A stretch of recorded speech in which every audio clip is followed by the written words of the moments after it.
بسم اللہ الرحمن الرحیم۔ السلام علیکم دوستو، آج جو وظیفہ آپ کو بتانے جا رہے ہیں وہ نبی علیہ الصلاۃ والسلام کی حدیث سے مروی ہے۔ جناب رسول اللہ صلی اللہ علیہ وآلہ وسلم نے اس کے بارے میں ارشاد فرمایا، مفہوم ہے کہ اگر یہ عمل کوئی کر لے اپنی بیماری کے درمیان، جب وہ اس کے بیماری کے ایام چل رہے ہوں اور اس دوران یہ عمل کیا جائے تو انشاءاللہ عزیز اس بیماری سے اسے نجات مل جائے گی۔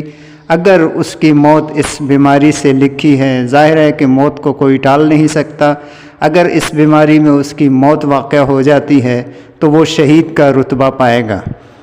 وظیفہ کیا ہے دوستو، جاننے سے پہلے آپ سے ایک چھوٹی سی درخواست ہے کہ جو ساتھی ہمارے چینل پر نئے ہیں چینل کو سبسکرائب کر لیں اور ساتھ لگے بیل آئیکن کے بٹن کو دبا دیں تاکہ نئے سے نئے وظائف کی ویڈیو آپ تک بآسانی پہنچ سکے۔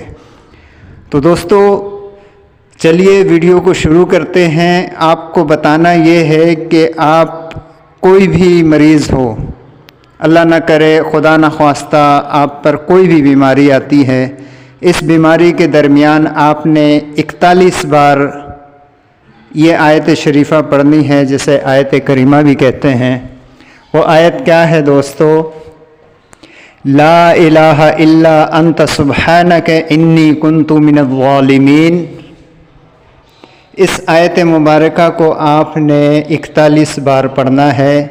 انشاءاللہ عزیز بیماری جس طرح کی بھی ہو، انشاءاللہ عزیز اس سے آپ کو شفا یابی ملے گی اور آپ کو صحت ملے گی، اور خدا نخواستہ اگر کسی کی موت کا وقت آ گیا ہے تو اسے دنیا کی کوئی طاقت ٹال نہیں سکتی، اور اگر اس بیماری سے اس کی موت لکھی ہے تو اسے یہ شہادت کا درجہ عطا فرمائے گی۔ اس دعا کی برکت سے اسے شہادت کا درجہ ملے گا۔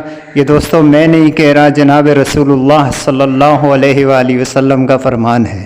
تو اسی کے ساتھ ویڈیو کا اختتام کرتے ہیں۔ یہی تھا آج کا وظیفہ۔ ملتے ہیں اگلی ویڈیو میں نئے وظیفے کے ساتھ، تب تک کے لیے اجازت دیجیے۔ اللہ حافظ۔